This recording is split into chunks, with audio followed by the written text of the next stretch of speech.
On the way na tayo patungo sa ating destination at bago pa man makarating sa ating pupuntahan ay dadaan muna ako ng magandang tulay sa lungsod ng Luway. Shout out pala sa mga taga Luway. At makalipas ang isang oras na biyahe ay nakarating na tayo sa Valencia. Mamaya na ako papasok sa resort, maghahanda muna ako ng aking almusal. Bumili nga pala ako ng isda kanina, ito po ang aking lulutuin. Bangsi sa amin kung tawagin, hindi ko alam kung anong Tagalog nito. Sa mga Tagalog dyan, paki-comment naman. At dito naman tayo magpupesto. Napakaganda at napakalinis pa lang lugar. Dito tayo magluluto sa tabi ng dagat. Ayan, ready na ang ating mga lulutuin. Simulan na natin para tayo magkapag-almusal na. Siya nga pala, meron na naman nag-request sa akin na mga solid viewers natin na taga Manila. Sabi nila, pwede daw ba ako magtagalog para maintindihan nila kung anong ang aking mga sinasabi. Kung maintindihan na nila ang mga sinasabi ko, meron na silang mga idea sa mga tourist spot na aking pinupuntahan. Dahil ang Bohol ay isa sa magandang tourist destination sa buong planeta. Kaya nagtatagalog ako ngayon kahit nahihirapan sa kalisod. Di ko nga pala alam kung ano ang lasa ng kamatis at okra kasi first time kong ipirito ito. Pero alam ko na masarap ang niluto natin. Napakadali lang talaga i-prepare at lutuin ang mga niluluto natin ngayon. Wala pang 15 minutes ay luto na. Tapos na ako magluto ng mga ulam. Ngayon naman ay magsasaing na naman ako. White rice ang lulutuin natin. Mas maganda sana ang brown rice kasi kunti lang ang kanyang sugar. Pero mas mahal siya ng kunti kumpara sa white. Every weekends, ito na talaga ang ginagawa ko, ang pagbablog. Ayos din no, ginagawa na lang libangan ang pagbablog. At ito na rin ang nagpawala ng mga stress ko sa buhay. Sa tingin ko, ready na ating mga pagkain. Kamatis lang, sapat na. Ang sarap pala talaga ng pritong kamatis at pritong okra. Iba talaga ang saya kung sa labas ka magluluto at kakain. Lalo na tanaw mo ang magandang kapaligiran. Kumukulo na ang maliit nating takore. Magpa-fuel muna tayo para meron tayong sapat na lakas. Mula rito, tanaw ang resort na ating pupuntahan. Excited na ako makapunta doon. Dito lang tayo dadaan sa gilid ng Pangpang dahil magha-high tide na. Nagulat ako sa nakita ko sa dami ng labahan. Dito pala sila naglalaba. Halos isang barangay ang naglalaba dito. Napaka-blessings naman ng lugar nila. Binigyan sila ng maraming tubig galing ng bukal. Kahit isang dump truck pa ang iyong labahan, di ka talaga mauubusan ng tubig dito. Meron akong nakasalubong na isang magandang chicks. Naglulok doon ng isang sakong labahan. Sana all masipag maglaba. Papasok na tayo sa resort. Welcome, Banjang Spring Resort. Merong guard sa gilid. Magbabayad muna tayo ng entrance. Napakamura lang ng entrance dito. 50 pesos kada tao. Patungo na tayo sa swimming pool.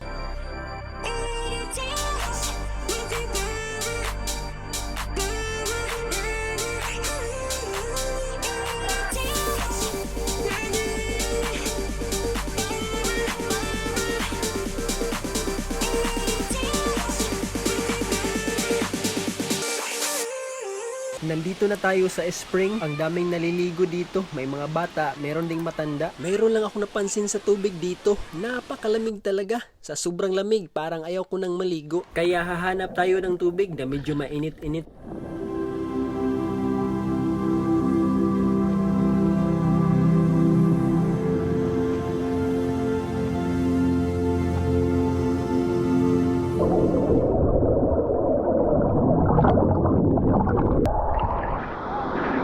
Hanggang ngayon, marami pa rin ang naglalaba. Kahit araw-araw ka pa maglalaba at maliligo dito, di ka pa rin mauubusan ng tubig. Medyo may kabigatan ang bagsak ng tubig dahil sa ibabaw ito nang galing. Kaya kung maliligo ka dito, tiyak na wala lahat ng mga kuto mo at daliktik sa katawan. Sa baba ng resort ay dagat na. Kumustahin naman natin ang mga naliligo sa dagat. Grupo ng mga kalalakihan. Mukhang ayaw nila sa malamig na tubig. Dito sila sa mainit-init. Meron ding angler na nagpipishing. Galing pa daw siya ng Mindanao. Pero ito si Utoy mukhang galing sa CR ng mga girls. Ano kaya ang ginagawa niya dun? Try naman tayo sa swimming pool. Tumalon agad si Jezebel, may patakip-takip pa sa kanyang ilong. Daig pa ang Serena kung lumangoy. Napakaitim na talaga ni Jezebel ngayon. Pili na lang kayo kung alin sa tatlo ang gusto nyo maligo. Sa spring ba, sa swimming pool, or sa dagat. Ang saya talaga sa adventure natin dito sa Valencia. Parang naninigas ang aking katawan sa sobrang lamig. Uuwi na ako sa aming isla. Salamat po sa walang sawang panunood sa ating mga videos. Mag-ingat po kayo palagi. Sa susunod na po tayo magsha-shoutout.